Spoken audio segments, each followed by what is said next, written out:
प्रभु यीशु मसीह के सामर्थी नाम में आप सबों को जय मसीह की। कैसे हैं आप? मैं विश्वास करता हूं परमेश्वर ने अपनी दया में आप सबको संभाल के रखा होगा।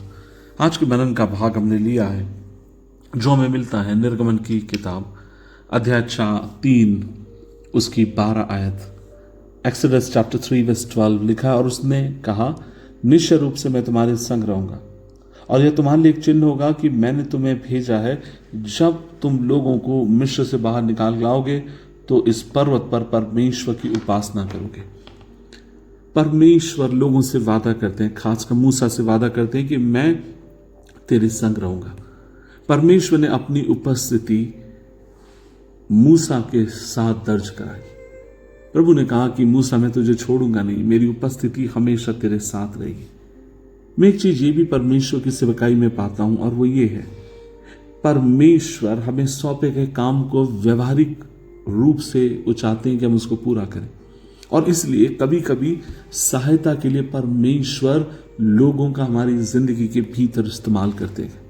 मूसा बोलने में असमर्थ था, हमें पता है कि बोलने में भद्दा था, वो खुद को अयोग्य महसूस कर रहा था, लेकिन परमेश्वर ने उससे यह कह दिया कि हाँ, मैं ही तेरे मुख को बनाता हूं और मैं तुझे सिखाऊंगा। और फिर प्रभु ने एक कदम आगे बढ़कर मूसा के भाई हारून को संदेश सुनाने के लिए बुलाया। ईश्वर मूसा को अलौकिक रूप से बात करने की अनुग्रह प्रदान कर सकते थे, वरन इसके बजाय परमेश्वर ने उसकी जिंदगी में एक साथी भेजा जो उसका बड़ा भाई था। यह हमें ईश्वर के कार्य करने के तरीके के बारे में महत्वपूर्ण बात बताता है। परमेश्वर के पास मूसा की हर चिंता का समाधान था। जब हम परमेश्वर का अनुसरण करते हैं, जिस काम के लिए उसने हमें बुलाया, जब उस काम में हम ईमानदार रहते हैं, कठिन परिश्रम कर कर जब आगे की तरफ हम बढ़ते हैं, परमेश्वर हमारी जिंदगी के भीतर किसी भी चीज की कमी होने नहीं देते। वो विश्वास योग्य है, ऐसे लोगों को हमारी जिंदगी में लेकर आएंगे जो हमारी बुलाहट को पूरी करने के लिए हमारी सहायता करेंगे। मैं याद करता हूं शुरुआती दौर में जब मैं प्रभु की सेवकाई में आया, 2 साल की बाइबल स्कूल पढ़ाई करने के बाद 1999 की बात है, मैं महाराष्ट्र आंध्रा बॉर्डर पर प्रभु की सेवकाई करता। उन्हीं दिनों में मुझे मालूम पड़ा कि नागपुर शहर के भीतर एक अंग्रेजी का कोर्स चलने वाला है। मैं उसको अटेंड करना चाहता था, लेकिन वहाँ के टीचर जो चलाने वाले थे उनको पता था कि मुझे ABCD भी ढंग से लिखना नहीं आता। उन्होंने मुझसे कहा, किशोर आपसे नहीं हो पाएगा।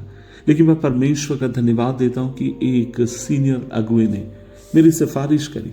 उन्होंने कहा, मैं किशोर को जानता हूं, यद्यपि आज वो इंग्लिश नहीं बोल पाता है, यद्यपि आज वो ढंग से ABCD नहीं लिख पाएगा, लेकिन मुझे पता है अगर वो कठिन परिश्रम करेगा, अगर आप उसको मौका देंगे, वो बेहतर कर पाएगा।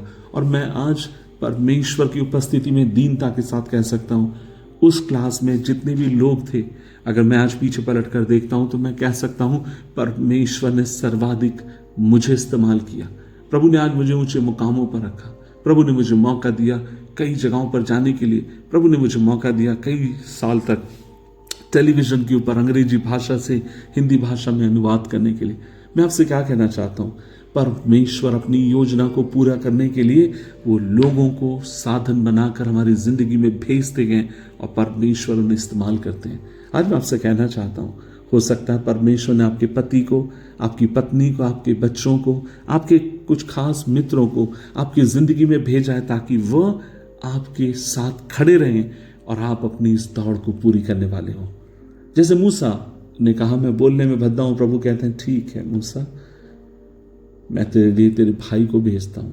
और आज मैं आपसे कहना चाहता हूं, प्रभु कभी भी हमें अकेला नहीं छोड़ेंगे, कभी भी वो रास्ते में नहीं छोड़ेंगे। वो विश्वास योग्य हमें पार लेकर जाने के लिए। आइए प्रार्थना करें। प्रभु जी, हम धन्यवाद देते हैं इस दिन के लिए, आपके वचन के लिए। आप भले हैं, अच्छे हैं, सो आप हमें अनुग्रह दीजिए कि आप पर विश्वास रखकर हम आगे की तरफ बढ़ें। प्रार्थना सुनने के लिए धन्यवाद, यीशु मसीह के नाम से मांगते हैं, आमीन, आमीन, आमीन।